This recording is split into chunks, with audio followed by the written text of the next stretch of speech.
Counterpoint. There we are. I think we are live. Jason, how do you like them apples, huh? I love them apples. I got a number. I got. Good morning, everybody. From that to Odysseus. That is Jason Anderson, the king of Newburyport, Massachusetts, and I am Matt Kimball, a peasant in Dripping Springs, Texas. And we are the More Insights and Strategy IT Talk podcast crew. It is a great Friday. We have a lot to talk about. We're going to hit on the Red Sox here after we talk the boring stuff. Yeah, episode 12, we're kicking it off. We're cruising along, and we got a lot to talk about. But before we do that, why don't you send out a disclaimer, Jason? Sure. So this is the IT Talk podcast. It is not financial or investing advice for any of you to take in. We are not financial advisors and would not recommend you using us as advice for investment decisions. So don't do it or blame it on somebody else. The words were good. You need to go about 10 times faster to match those commercials we see on TV. Right. Pharmaceutical companies that tell you your head's going to fall off, potentially if you take medicine, but it's really good. Anyway, we talk all things podcasting. We're middle of summer. We have something that's a little bit more topical. I'm going to let you explain this. 2 men enter, 1 man leaves. This is getting a little creepy. Goes and gets a lot. What are you talking about? Mad Max references. And I got one. You know what? I've never seen Mad Max.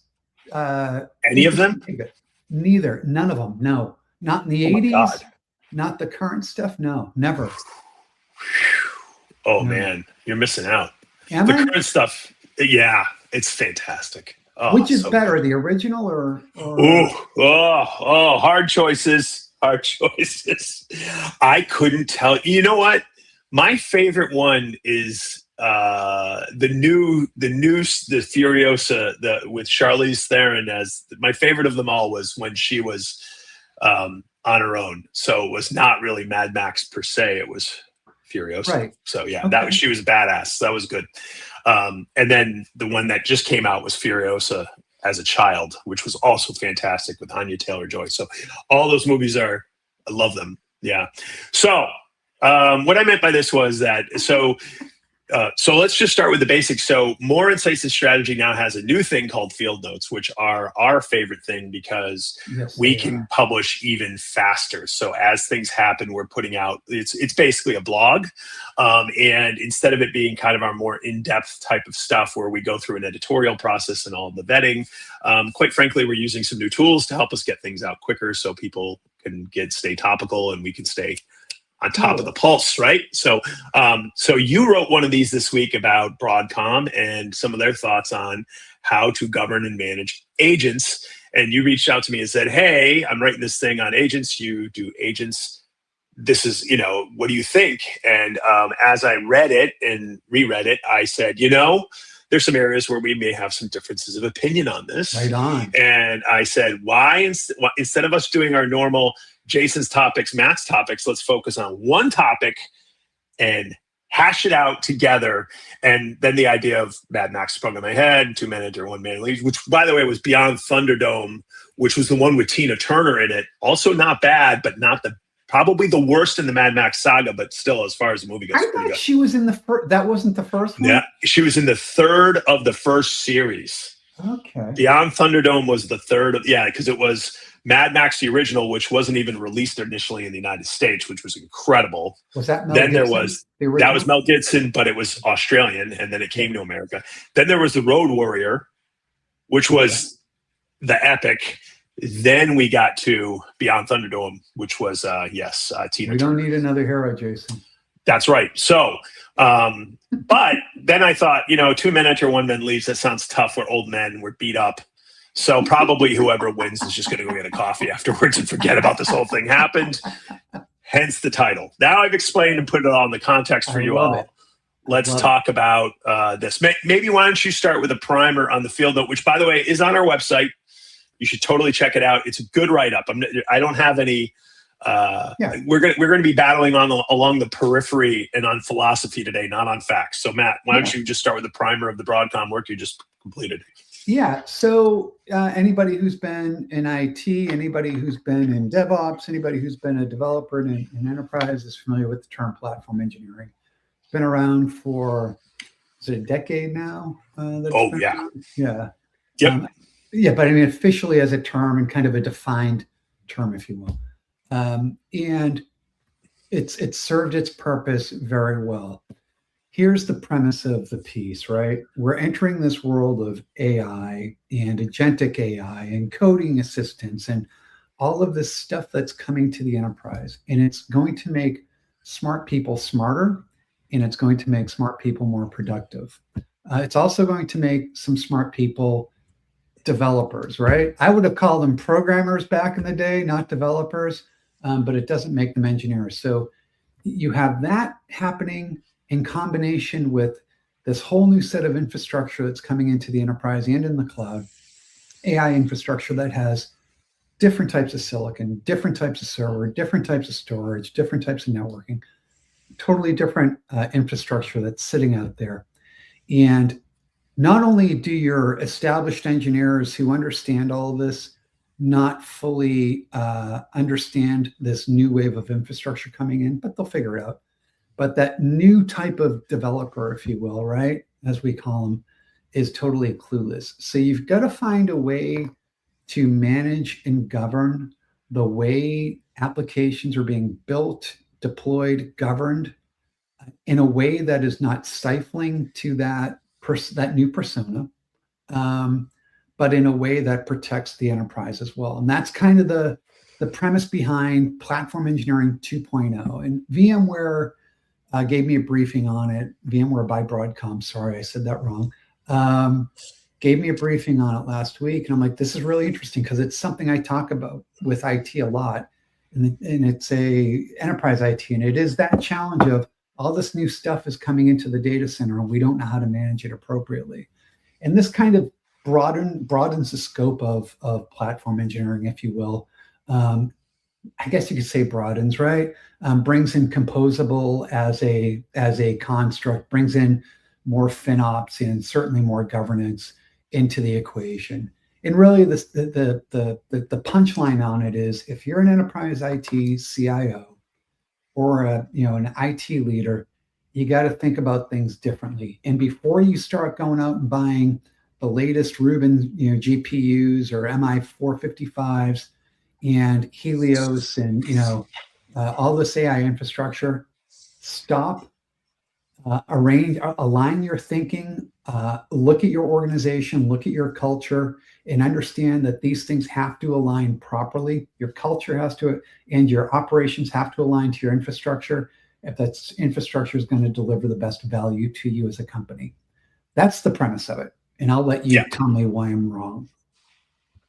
Well, I don't think there's a problem with platform engineering as a concept. I just feel like when I read it and I heard what Broadcom had to say, it felt like a little bit like the tail wagging the dog, right? Is that I don't necessarily think that right now where we are with agentic. First off, I think one of the problems that agentic has, let's start with that, is that agent is such a gigantically broad term that there's not so when people talk about, like, when you get guy gets up on stage and they're like, there's going to be billions of agents, people are kind of falsely aligning the norms of agents to equal app.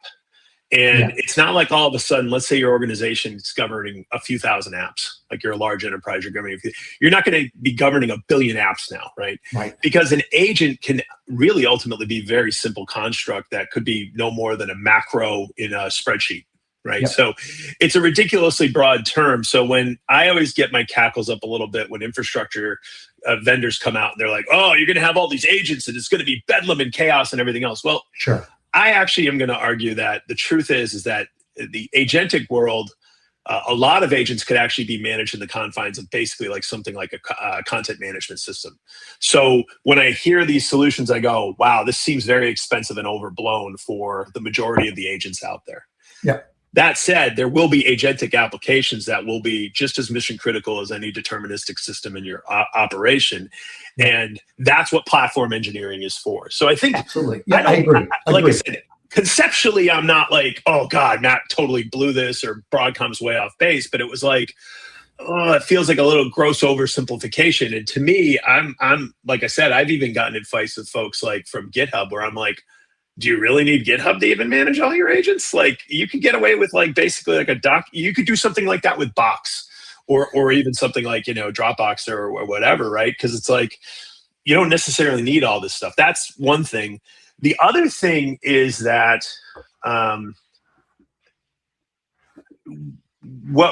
of the other challenges is how hybridized these things are going to be. It's going to be crazy, and it's going to get worse, people. Like, you know, we talk about it, you know, Matt, your kind of point about like the data center. I'm going to tell you, I think by, you know, your iOS 27, what you're seeing going on with device, you know, the real question is also going to be like, you know, and where Broadcom has to get into this is like with stuff like Tanzu and all the kind of edge-based stuff that's out there, because what's really going to be, are you really going to need to manage the app? Are you really going to be managing the stuff that flows between, right? And that's kind of another thought of this, is that what we've seen time and time again when we have a new paradigm is that the management tools, everybody comes out and says, oh, all we have to do is modify the management tool frame to do this. And the reality is it never works out that way. It almost has to be reinvented every time. Yep. So that's another thing where I kind of pushed back and I said, oh, you know what? VMware is just going to come out and say, hey, look, here's the new version of vCloud Director, and it's going to be just fine because it's an extension of everything else. Right. Yeah. Salesforce is saying the same thing with MuleSoft, right? They're like, hey, we just adapted, you know, MuleSoft to be better. And that's actually a pretty good story. It's actually, I put it in our newsletter today. It's a great story. But the flip side of it is I also look at it and I go, but there's going to be other stuff like skills management, and there's going to be stuff like it's just beyond the agent and the model, which is what everybody's talking about now. There's going to be all this other stuff around the tooling and the connectivity, how that connectivity happens. Gateways are becoming a big thing. And by the way, the next thing, to your point about the developer problem, and I'm going to just stop my rant after this, is that what's going to begin to happen next is this idea I call untethering, which is you're going to start to see agents become more autonomous and not attached to people. You're already seeing this with this idea of canvases, where AWS just announced this thing this week called Crew. Not Crew. Is it Crew? Hero Crew? It's basically a canvas where everybody can dump all their development stuff into it. So instead of it being IDE, you're a developer, you have an IDE, you talk to an agent, it makes stuff. It's, we're going to put all of our stuff into a commonly shared space for the whole development team. And there's going to be an agent who kind of effectively acts as a scrum master that's not attached to any one person. And that person's going to organize the work and figure out how it's going to be laid out and who does what, and it's going to orchestrate that. So you're starting to see this new construct, these new constructs come around. And like I said, the tail wagging the dog thing is real, because I got to guarantee you that's not going to be in platform engineering 2.0. It'll be in 2.5 or 2.7 or something like that, because the software is just moving too fast. So I agree. I agree. The speed of software is a big thing. I agree the software is moving too fast. When I think about platform engineering 2.0, where I see this, the biggest benefit to an organization. And by the way, VMware is going to have a position that is beneficial to VMware, right? Just like Nutanix does, just like, you know, every other IT solutions vendor out there. IBM does their own has their own view on it too. Yeah, and it makes perfect sense, right? When I think about the challenges, when I think about the challenges in IT, an enterprise faces with agentic, and I agree with you. I think in some cases, the term agentic gets way overblown, and we go to the science fiction use case as kind of the norm for everybody when it's really not. Jensen stands up and talks about, millions of agents for 50,000 employees, and you're like, oh my gosh. And we all kind of say, well, that's what my environment's going to be like. And it's not. And you're right about even the types of agents and their association with human workflows versus the autonomous agent. But when I think about kind of the challenges I'm going to have as an IT leader, right? There's a cultural thing, right? Oh yeah. You throw operations into culture because culture is going to inform how you, in organization, is going to inform how you operate. There's an infrastructure challenge, and then there's a kind of software challenge, if you will, right? I'm looking at platform engineering as really addressing 2.0 is really the first two. Really, it's one. It's the biggest benefit is how that infrastructure gets used efficiently. That's the biggest benefit I see if you when this spec or this I hate to call it a spec, but when this concept is fully kind of codified, if you embrace this as an IT organization, the biggest benefit I see is when you have different types of silicon, different types of servers, and you get all different types of AI that's being built. Creating videos is different than a coding assistant. That's different than drug discovery.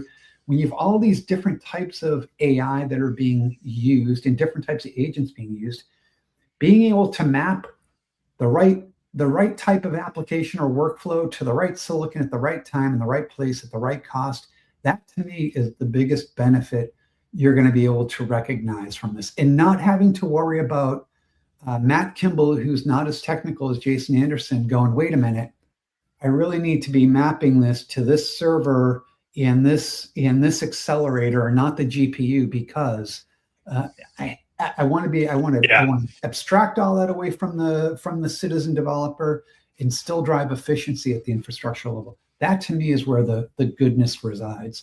Everything else is interesting, and I don't know that that's really a VMware play, right, or any other play, but it's certainly a requirement inside of the enterprise IT org.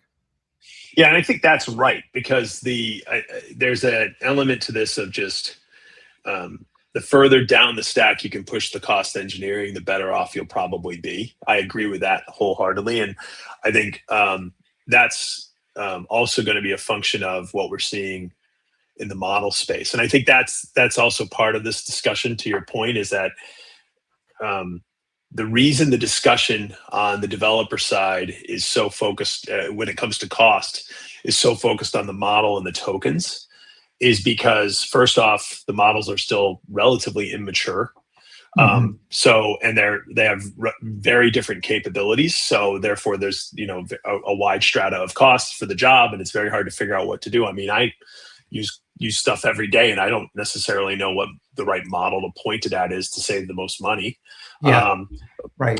But so there's that part of it, but there's also this underlying part of it, which is sovereignty, right? Which is you're starting to see a lot of, I'm going to call it these data points, like stars in the sky, that are ultimately going to form a constellation called sovereignty, where people are going to go, wait a second, Satya Nadella with the whole thing about the reverse paradox, and they basically saying we're getting double charged, right? Yeah.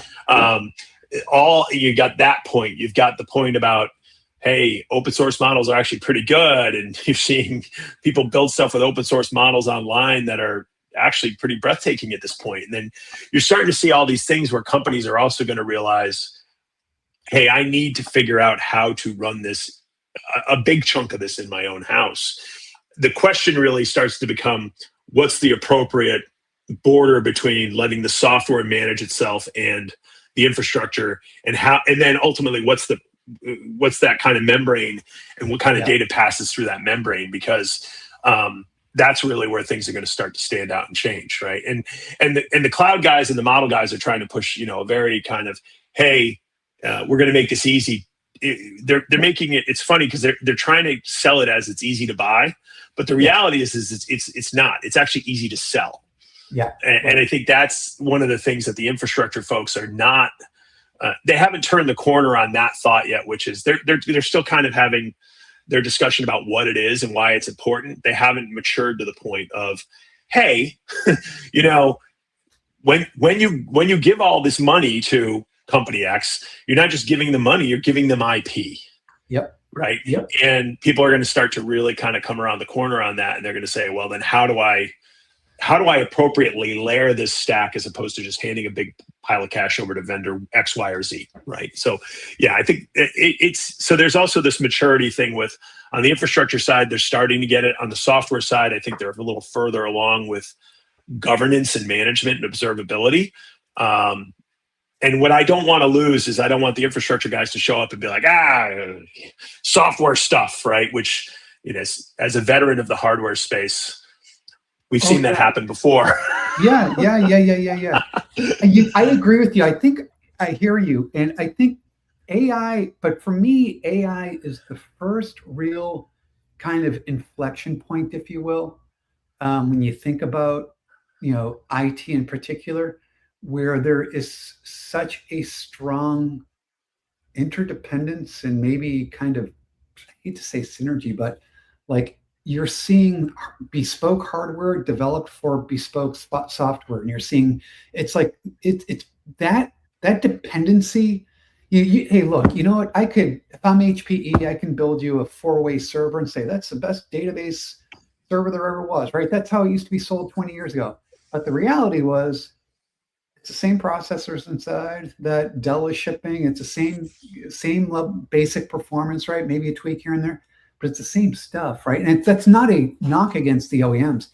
AI is getting to the point where you're seeing very specific silicon being developed in very specific and deployed in very specific form factors for very specific deployment models and use cases and workloads. This is to what you're saying, I agree. The hardware guys were always like, oh, stupid software. It's no big deal. AI is, I know we always say it, but AI really is, we mean it this time. It's different. Yeah, I mean, to your point, I mean, I think that's the point about it being an inflection, a different type of inflection is interesting because so many people broad brush this as saying, well, AI is just the latest thing. And, we went through this 15 years ago with cloud, and it's like, no, the fundamental unlock with cloud was containerization such that everything was completely abstracted and you could dump anything anywhere, right? Yep. But even now, what you're seeing, you go look at the specs of your cloud provider. If you're an IT guy, go talk to the guy who's paying the check to Microsoft, Azure, Google, Oracle, whoever. Doesn't matter. They're all the same. We just saw a thing where it was a Chinese cloud. I read an article about a Chinese cloud that basically shipped a new general purpose Intel processor on their Chinese cloud, completely legal. Don't worry about it, any of the tariffs or anything like that. It was totally legit. But they basically said, oh, we've got a memory optimized form factor. We've got a compute optimized form factor. The only difference was the ratio of cores to memory. Yep. That was it. So it's like, oh, this is memory optimized. This is compute optimized. You can't do that with an AI workload. That's right. Right. You can do that with a general purpose. Hey, here's the latest Cascade Rapids or whatever. I'm sorry, I'm not up to date on my Intel roadmap. Sorry, Intel. But yeah, you just made my head hurt. Don't try and do that. Sapphire streams. I don't know what they're called, right? But the point is that really it was just when you'd have a general purpose CPU driven architecture. To your point, you're twiddling. You're twiddling. This is vertically integrated. And I do think that, that's where I think we have to all come together, because I think on the software side, they haven't turned that corner either. They're just looking at it like, oh, I write a couple skill files and I do this and it's super easy and it doesn't matter. No, it does. It matters a lot. Yeah. And that's going to be a factor. And the other factor is going to be, again, there's a lot of money on the table from these cloud guys. There's a lot of money on the table from these frontier guys, right? Yep. And again, this isn't an investor show, but we just saw quarterly announcements from the hyperscalers where their revenue quarter over quarter went up 50%. They are not getting 50% more usage. That's capacity that was reserved coming online from the frontier model guys, because the money's very cyclical, right? Yep. AWS is as much an IaaS play as it is an AI play, right? Yep. And same with Google and everybody else. So, and Meta, right? So what's happening is that all this stuff's coming online and it's all getting rented at a huge cost. They're all in it together, not as a some sort of cabal, but just as the fact that they're all buying and selling from each other. Yep. And the fact is that you kind of need some of it in-house. in order to do it right is the point. I think the big broad point Broadcom and HP are trying to make is, hey, some of this should come in-house, and there's going to be a lot of factors working against that. And I do think that's another area where there's a lot more exploration that has to be done. Yeah, I think it's, it's funny, and I think you're spot on. But I think it's fun to hear companies, providers, whether it's a cloud provider, a software solutions provider, or a hardware provider, all talk about AI and enterprise AI in absolutes, when we haven't even hit the nascency phase of enterprise AI. We're still just starting to look at it as, being able to talk about it as nascent in the enterprise because it was non-existent, right? And we're still very heavily piloted.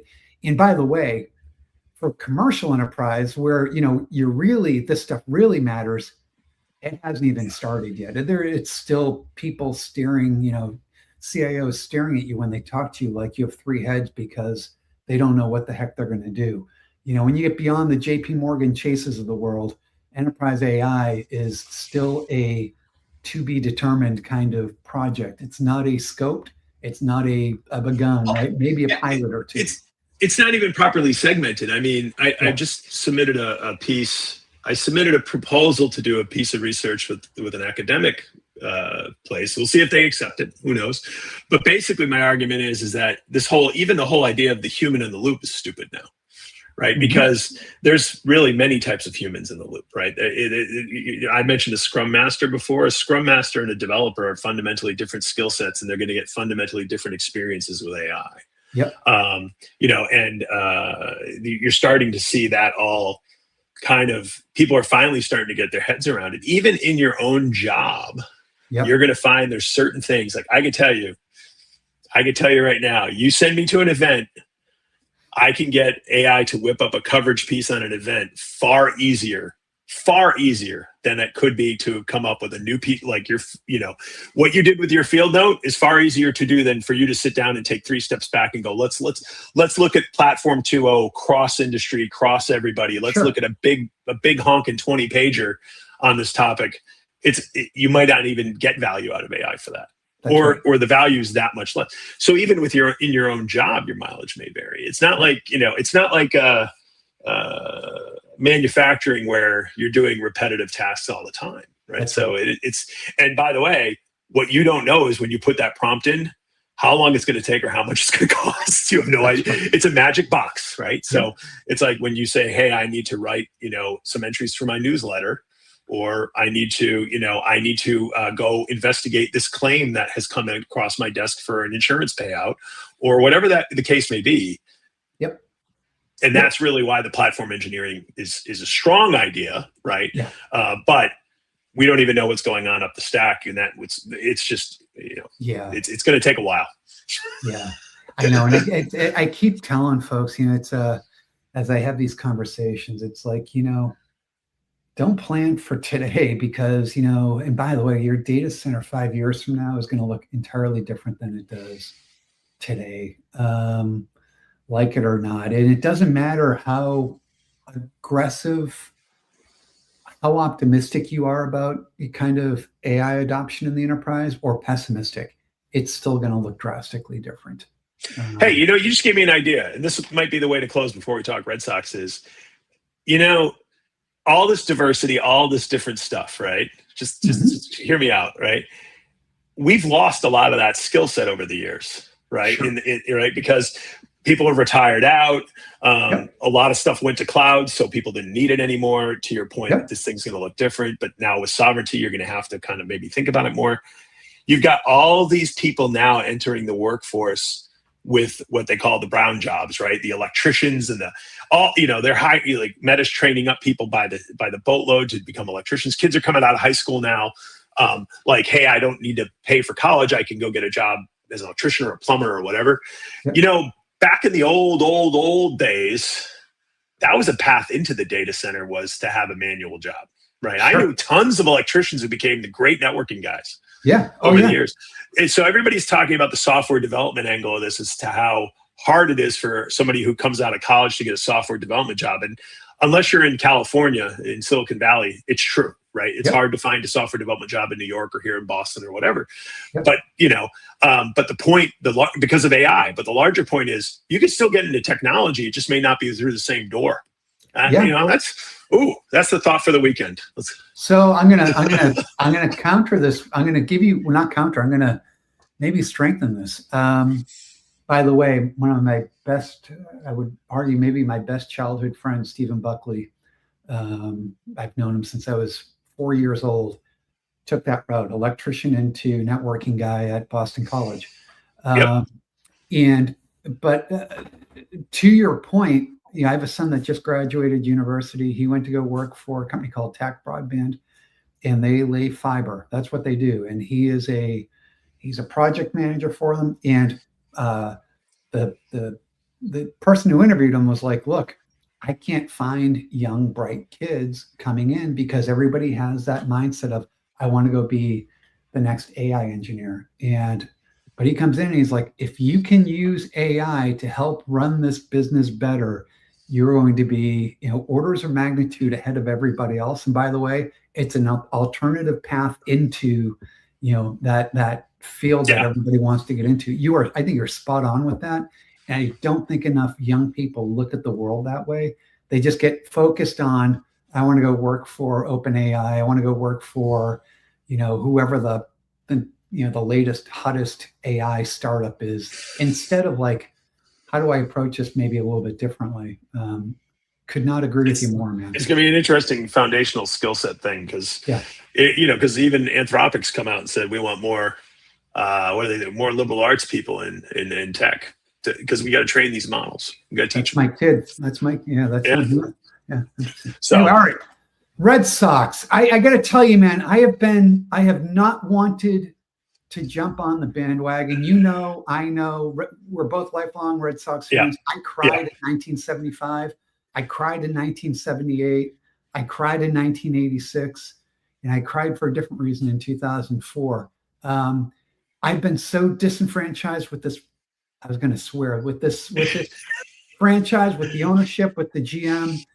Man, watching last night's game against the White Sox, 13 innings, and they keep coming back and coming back. They're down by 4, and they come back and win it. It's hard not to love this team. And the 31 out of 36, games they win. Man, it's hard to not fall in love with the players. And you forget that they sort of swept another team in Los Angeles that was like, you've got to be kidding me. Right. Literally, like the definition of stacked team. Yes. Is I just saw a stat on Twitter this morning, or X. Oh, please bring it up. Please say it, because I think it's the same one. It might be. They're the first team since the expansion in 1961 to sweep 5 first-place teams. In a season. That's interesting. That's an interesting stat. I thought you were going to talk about the Dodgers, who have $1.2 billion in outstanding contracts that they owe. Yeah. And the only way to get to that number in the MLB is to take like the top 20 teams and look up all their outstanding. Like, it's a picture of who owes $1.2 billion to their players, and it's one logo on the left and like 15 on the right. And you're like, isn't it crazy? Holy crap. I'll tell you what, man, there's going to be a lockout next year, and you can thank the Los Angeles Dodgers for it. That's exactly right. But I will say it's been kind of fun to watch this roller coaster ride. I mean, it is, we are into August though, and we are preconditioned to start to worry about the wheels falling off, and it is a young team. So I'm going to keep my pessimistic hat on because I have no choice, I think, for 50-something years of abuse. It feels similar to last year in that you knew they weren't going to go win it all, but it was, you saw them, they were grinding, man. They were playing hard. And you got to remember, they're doing this without Crochet, their number 1 starter. Yeah. They're doing this, well, never mind Carvis. They're doing this without Roman Anthony, who was supposed to be their breakout bat this year. They're doing it without Trevor Story, who's supposed to be the shortstop. It's like, you got to love the grind, man. And, it is. That makes it fun. Yeah, and like I said, they're surprising people, and that's always good. I mean, you do have to wonder if the league is going to continue to head in this direction of half the league is in it and half the league is a feeder team. And then you have to figure out what the Red Sox what their identity will be.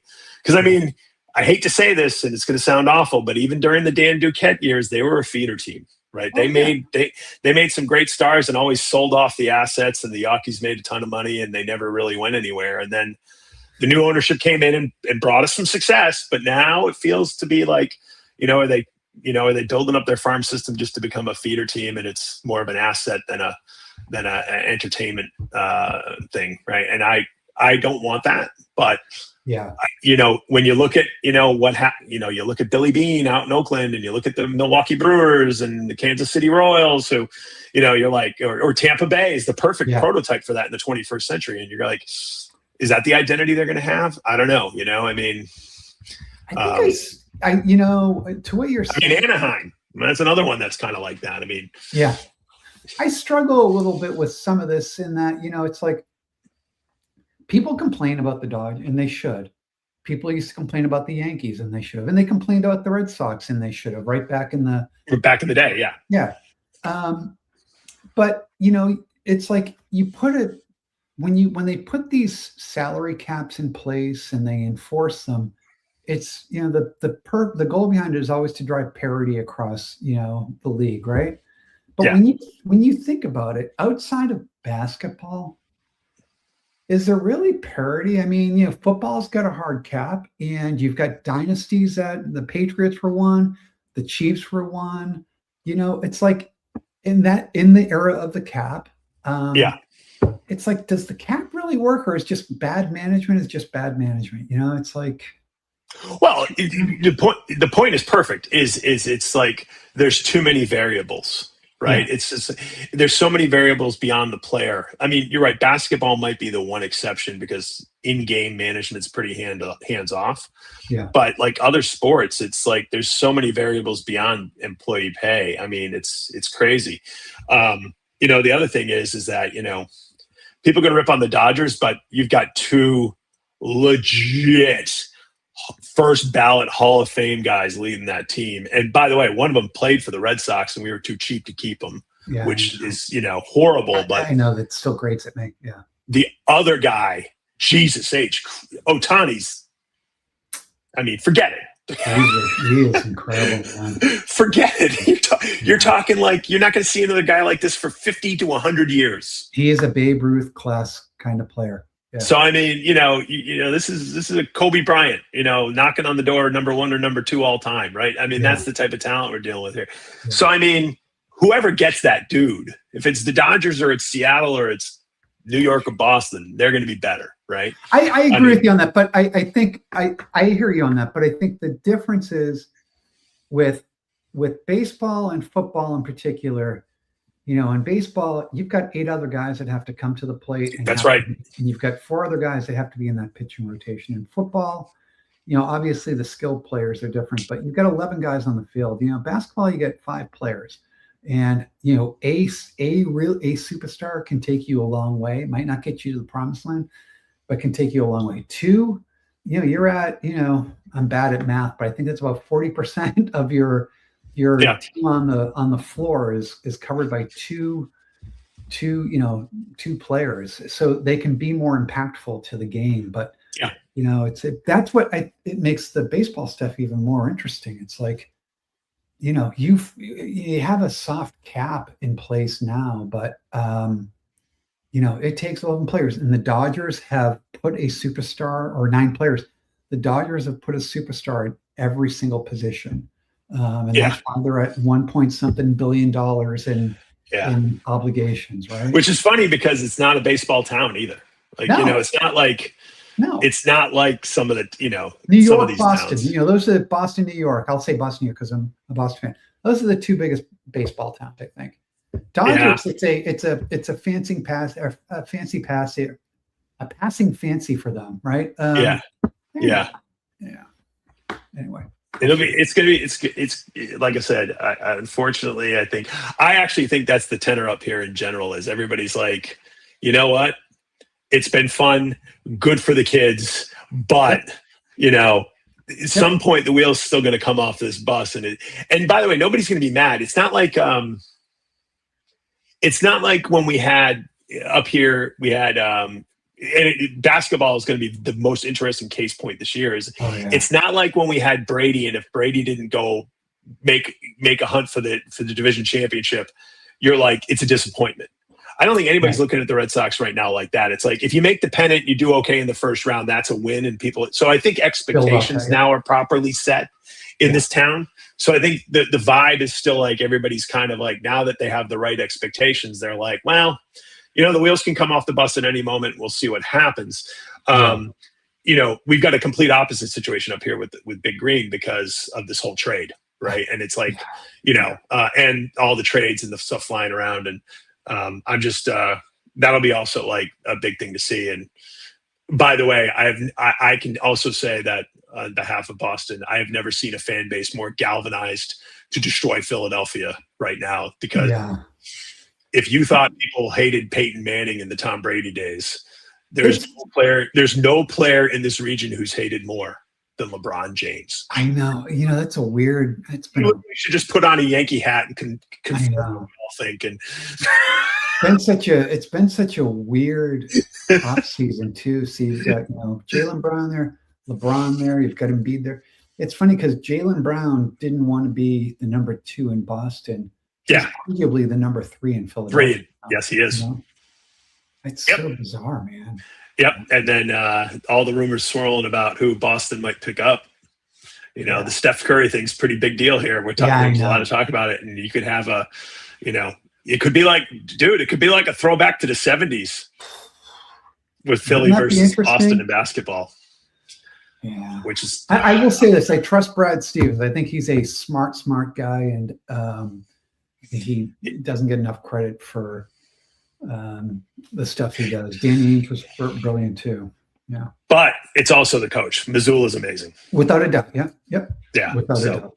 Yeah. That they're going to be good. All right, man. That's a lot. We covered a lot today. All right, real quickly, next? You got anything coming up? You're heading off to take Theo to university next week? Next week's university, but actually I'm heading down your way. I just found out I'm heading down your way to cover for an event for you at the end of August. Oh, yeah. I found that out yesterday. So I'll be on a panel, I think with Synopsis at the end of August is what I heard. Yep. And then it's going to be right into the grind of Salesforce is going to be about a week or 2 after that. So I'll be at Dreamforce, which they are starting to pre-brief.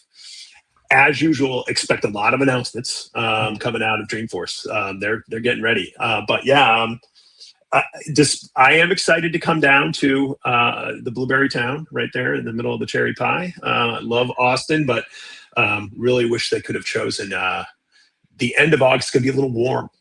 That's a nice way of putting it. That's a very nice way of putting it. So I'm going to have, that's going to be tough. August in Austin there's not a lot I can say it's nice about it. Yeah. What about you, man? Where are you going? I got some personal travel coming up, and then I've got VMware Explore coming up at the end of the month, and then it hits full force. AI infrastructure is coming up. CoreWeave has their event coming up. Oh, you're going to that? Okay, cool. Yeah. Okay, because I haven't declined it. After another. Yeah, it's gonna be fun and crazy, and it's gonna take us right after Thanksgiving. Yeah. So. Yeah, for those who follow shows, I can tell you that our spreadsheet for events, I just saw it yesterday, is insane. There's more. It feels like there's more events this year than ever. It's wild. Yep. And it's just getting more and more dense. Yep. Expect more and more news and hot takes from us. Yep. Good stuff. Anyway, hey, great chat, man. This was a lot of fun. Awesome. Have a good weekend, everybody. Yeah.